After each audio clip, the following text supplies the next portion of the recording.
All right, everybody. So I tried to play a little Surviving Survivorcraft, but the server wasn't agreeing with me. It's about to reset, and that'll probably make the lag a little bit better. So I decided to make another episode on this Redstone tutorial, even though you haven't even seen the episode that I have currently in the hopper, because I'm not done editing yet. So this is me from the future. We're going to shift gears a little bit. I'm going to show you how to make a really cool door using the redstone techniques that we've already learned during this tutorial. Okay, so basically, the materials that we need, I have in my hotbar right now. We're going to start off by making the door, okay? This is what it's going to look like at the end. What you want to do is lay down some pistons. So we are going to place them. That's not going to be enough room. We're going to put them right here. I'm going to take some stone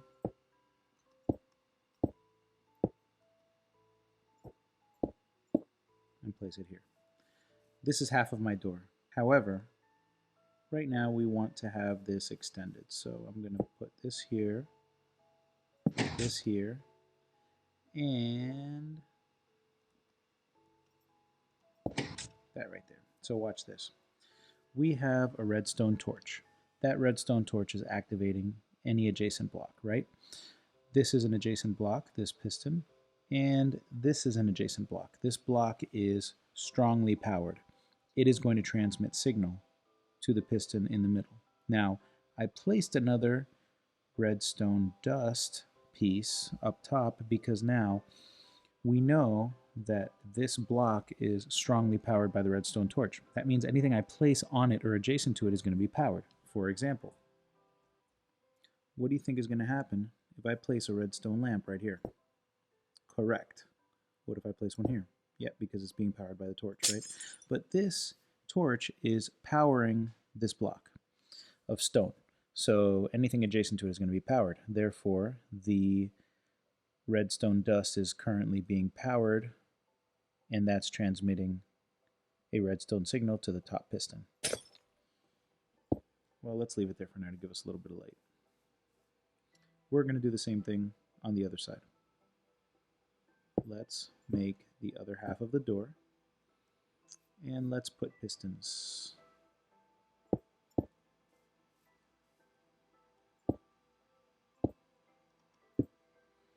Okay, now we've got to get them to extend. So we are going to do the same thing on this side. We're going to put a redstone lamp down. Sorry, correction, a redstone torch. That's going to activate those first two pistons, and the dust up top is going to activate the third piston. So here's our door, essentially. Now we've got to create a redstone mechanism. Excuse me.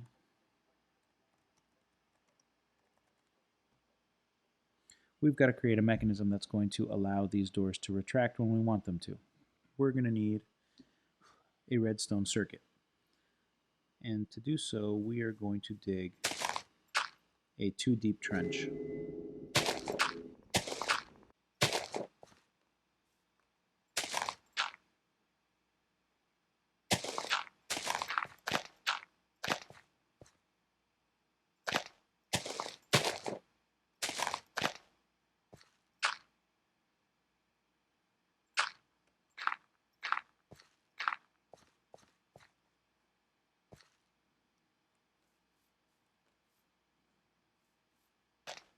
So now we've dug a trench that is 2 blocks deep and connects the 2 redstone torches.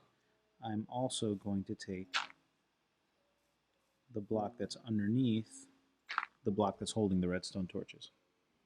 The next thing I'm going to do is I am going to deactivate that torch by placing another torch underneath it. You see now the doors are open. I'm going to do the same thing on the other side. I'm going to deactivate the redstone torch by placing another torch underneath it. And that is going to cause a shutdown, if you will, of this circuit that we made up top. Now, we are going to dig basically down to bedrock, because this is a creative world. And we are going to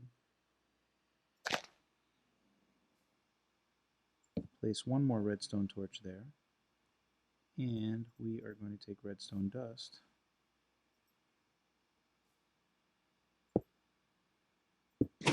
and set it down like so. Okay, everybody getting me so far? Why did this reactivate? Because this torch had originally deactivated this torch. Now I've placed another torch. That torch has deactivated this torch and allowed this one to reactivate. Just bear with me here. Now we're going to do exactly the same thing on the other side.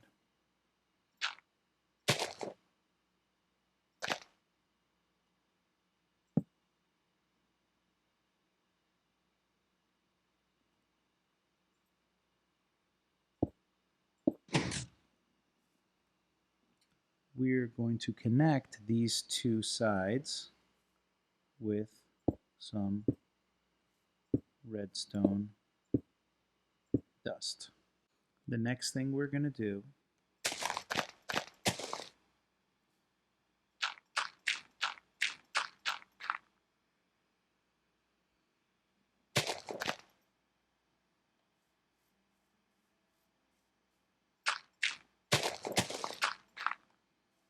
we've dug a trench, and that trench is going to be used to put redstone underneath the door in order to ensure that there's communication.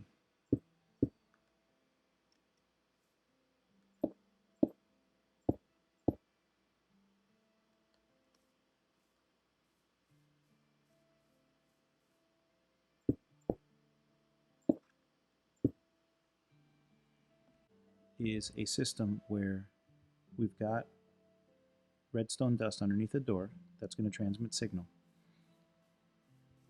From behind, that signal is going to travel down and out to each of these redstone torches. When those redstone torches get deactivated, they will allow this redstone torch to activate, which will allow this redstone torch to deactivate, and therefore the doors will open. Let's test it out.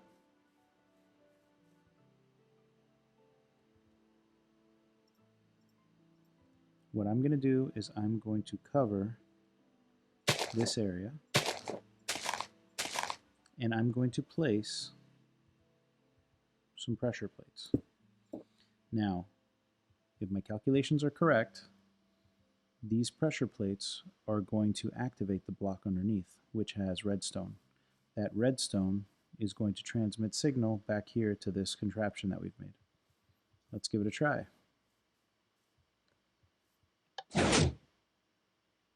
Voila! Now, what we are going to do is we're going to cover this. Now you see what happened.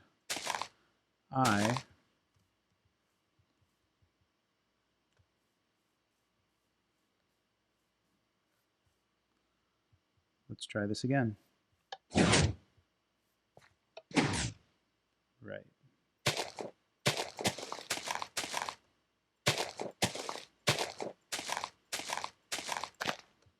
One last time, we have some pistons. These pistons are currently extended because of the redstone torch. There's another torch underneath, which when activated will deactivate this torch and will allow the doors to retract. Now I've created a system where the pressure plates are activating redstone that's underneath, and that's acting like wiring that's running under the door and sending a signal to a redstone torch that's deactivating. That redstone torch will allow the torch that's under this current one to activate and therefore deactivate this one. I know it sounds convoluted, but that's the way it is, folks. Now, if we wanted to stop there, we could create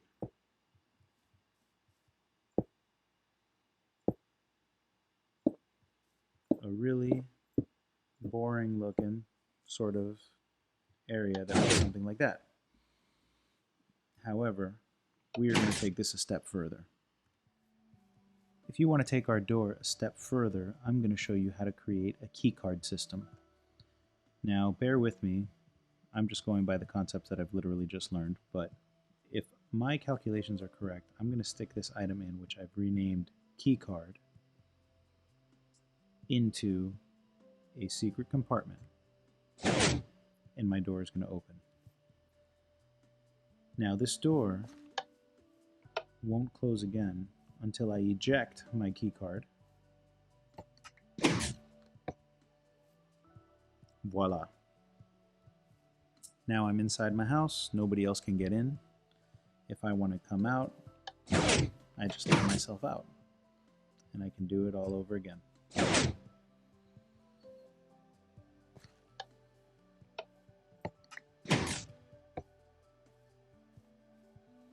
Let me show you guys what I've done, and then we'll go over building it. This carpet is covering a hopper. Underneath the grass here, there is a second hopper. What we've done is we have bypassed the pressure plate system that I had shown you before. Underneath here is the network of redstone dust that will be used in order to activate this door. However, I've placed a redstone comparator. It is currently in comparison mode. If I have a block of redstone right next to it on a side input,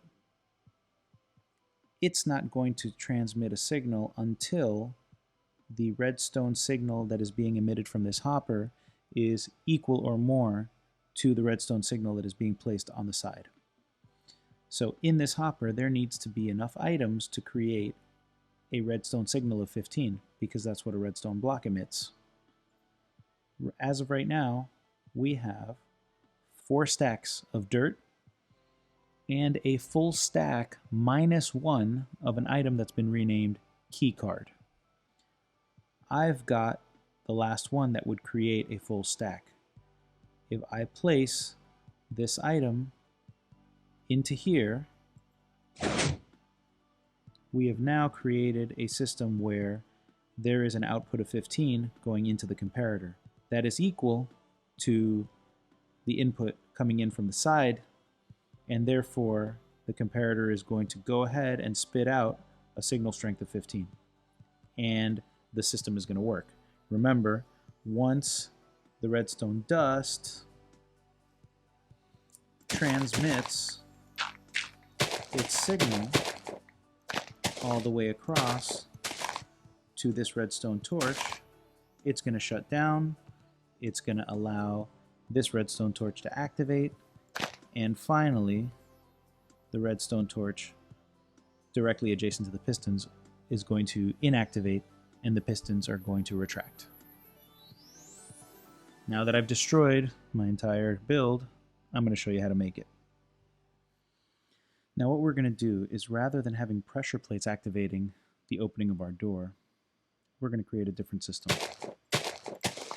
Let's open up some space here to work with. If you remember correctly, there's our redstone circuit. And so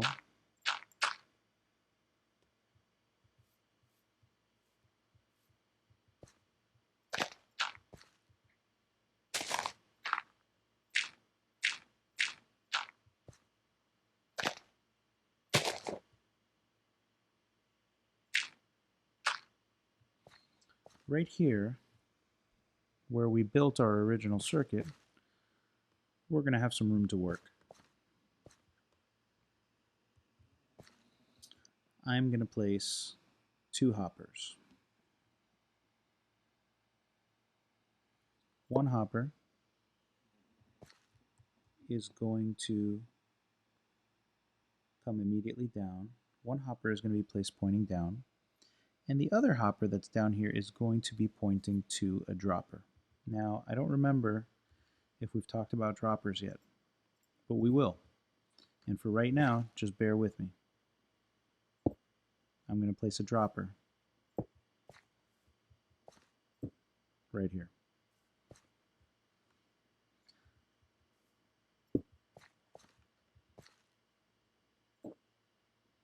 This is where the dropper is going to go. Now you see what the hopper is doing. This is no good. You want it pointing down. So my hopper in here is going to point towards the dropper. You see that its spout is pointing towards the dropper so it can feed the dropper. And now I'm going to put the other hopper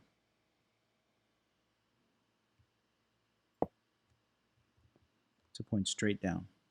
So now we've got two hoppers. One is going to give us direct access to throw our keycard in. The next one is going to feed the dropper. It is also going to serve as our input for a comparator. Wrong way.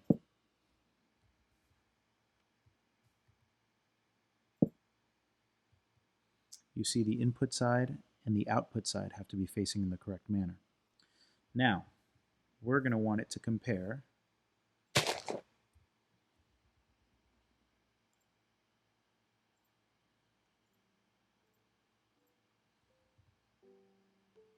a power output, or sorry, an input made by a block of redstone. Right now, there's a signal strength of 15 being inputted into the side of this comparator. Again, this will not deliver a signal through its output unless there's enough inside of this container to create a signal strength of 15 or more. In which case, I don't think you can actually get any signal strength greater than 15. So basically, it's got to be full. What are we going to fill it up with? Here's the trick. For this particular example, since I'm in creative mode, it's going to be very easy for me to do a couple of things.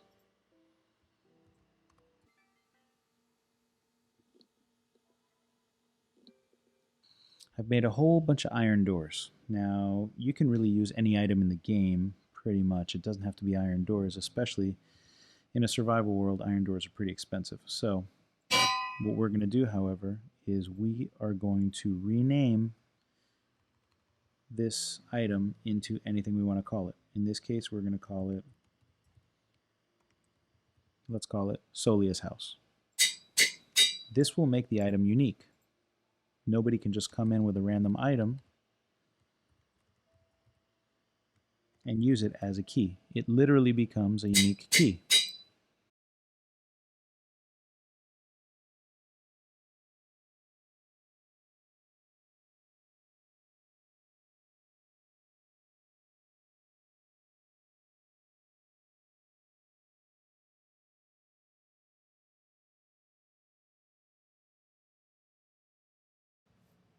Now, I've renamed all of these key cards with my so-called secret password here.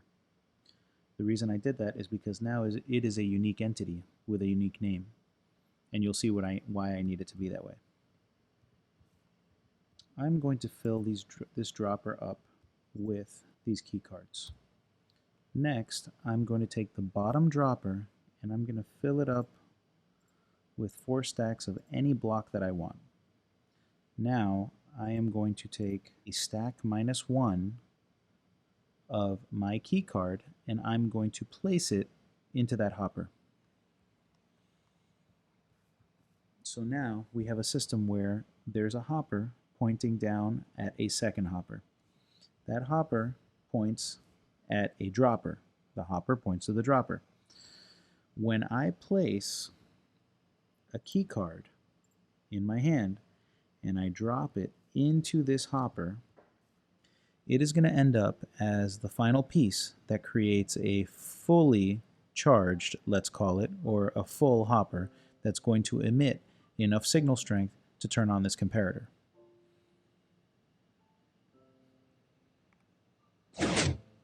Now the door's open. What have we done? We have filled up the hopper. Now, in order to get our key card back, we can place anything down here. I like to put a button. The button that I place is going to eject one of these key cards. When it ejects the key card, one of the key cards from the hopper are going to drop into the dropper. And then it's going to reset the system because this hopper is no longer going to be full and is no longer going to be able to transmit a signal that is big enough to be able to get it to come out the other side. So I get my key card back. The hopper is no longer full. This hopper stays empty. and this dropper is full. Let's test what happens if I place any other item into this system. Let's say that somebody comes by and they have an iron door, but this iron door has not been renamed. It is just any old iron door. If I try to get in this person's house by sticking this iron door in here, nothing happens. You know why? Because the iron door is stuck in the first hopper. Why? The second hopper has grass blocks and this uniquely named iron door. There's no room for that last item that was just a plain iron door because it's named something different. Now if I were to take these out, there's our iron door. You see that? That's the fake key card. Let's put the real key cards in, and the only thing that can occupy this last space is a key card that has our hidden word on it. This is how you make a unique key card.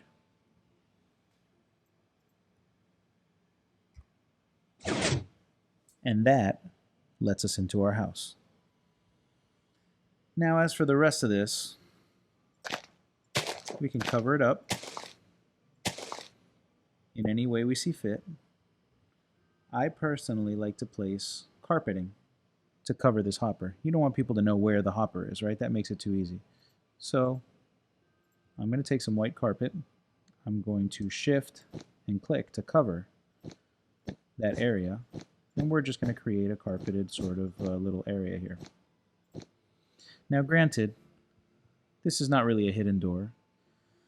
This is not really a hidden hopper. People can figure it out if they were to break this carpet. However, if you are playing in a multiplayer world where there are rules, for example, where someone can't destroy your walls, or you can't destroy doors, or you can't break any of your stuff. For example, on the Survivorcraft server, we have a claim system. When you have a piece of land that's claimed, people can't break blocks on it. So this would be a nice system to have if we don't want anyone to come in other than ourselves. When we come through the door and we're inside our house, all I need to do is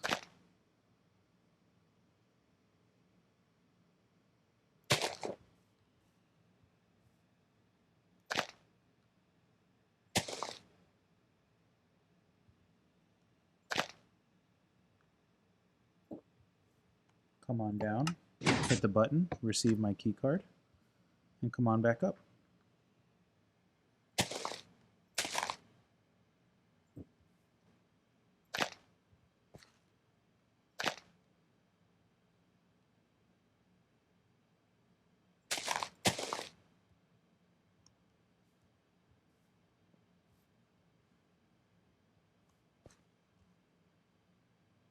Now remember, there is a redstone circuit under here that is connected.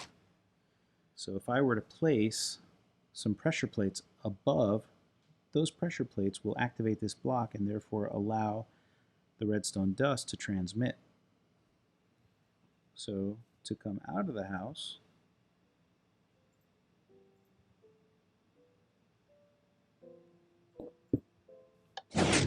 we just need some pressure plates.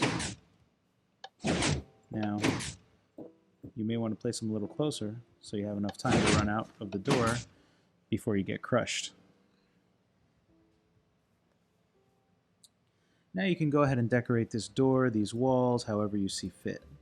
I've kind of destroyed my original design here, but it was a very simple sort of crude design, and I just built it so I could show you guys how to make this cool little entrance. And this, you know, is really our first truly, you know, if you want to call it sophisticated, it's our first sophisticated sort of redstone contraption. I know we made that little crude doorbell last episode, but, you know, I mean, a doorbell's a doorbell, right? How great can it be? So, you know, if I were to now kind of cover all this up and, you know, make almost like a castle around it, now we've got like a real build, you know? And I think it's a very cool and sort of semi-advanced way of creating security for your house.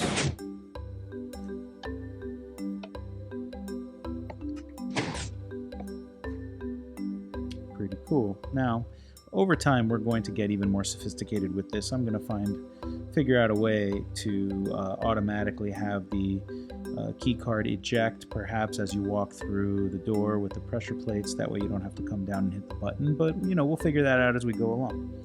In the meantime, I think we did a pretty good job of applying what we've learned so far in order to be able to use it in-game and to be able to create contraptions and situations that help us during the game.